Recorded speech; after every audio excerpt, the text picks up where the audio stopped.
You think you're tough? You think you're tough bullying people at work and at school?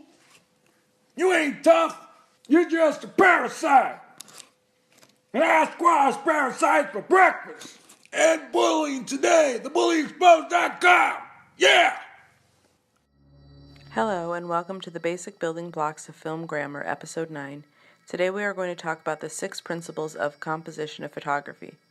Though these principles come from photography, they are also useful in film to help you compose your films better. We have a lot of work to do, so let's get started.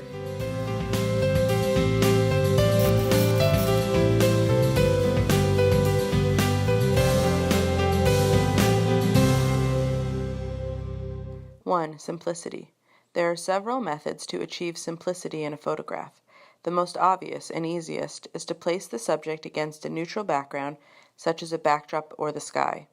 Backgrounds can be entirely neutral, like a solid backdrop or a cloudless sky, or they can complement the image like a starfish on the sand.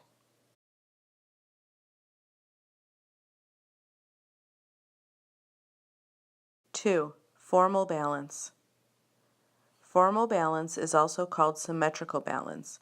This is a concept of aesthetic composition involving equal weight and importance on both sides of a composition. Let's talk a little more about the principle of balance. Primarily, there are 3 types of balance in a visual composition: symmetrical balance, asymmetrical balance, and radial balance. 3. Informal balance.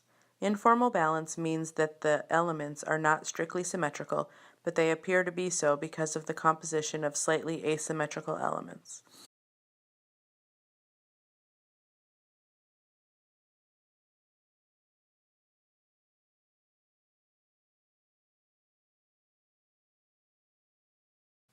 Four, framing.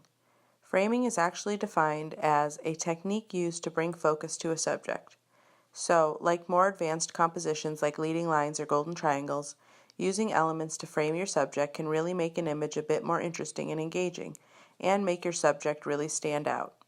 In visual arts, and particularly cinematography, framing is the presentation of visual elements in an image, especially the placement of the subject in relation to other objects. It can add depth to an image and can add interest to the picture when the frame is thematically related to the object being framed.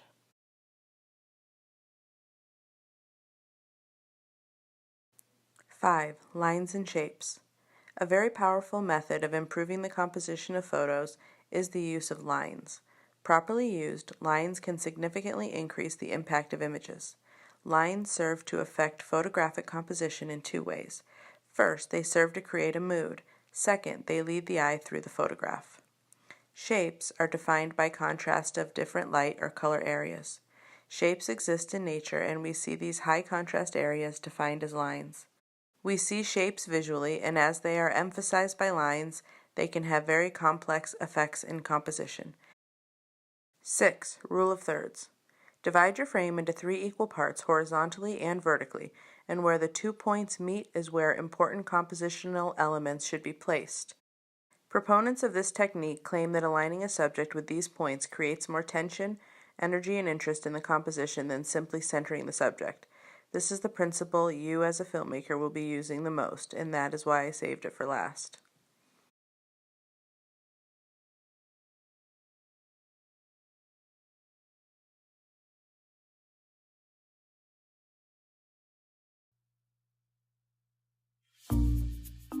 Final thoughts. The elements of design described in this video form the foundation of good composition for photography and film. Our next video will discuss the 7 elements of photography in detail to enable you to understand them in depth. Do you use these elements of design consciously in your photographs? What principles of composition do you think make a photograph more compelling? Leave your comments below, and be sure to give this video a thumbs up if you liked it. Subscribe so that you can learn more on how to make your videos more appealing.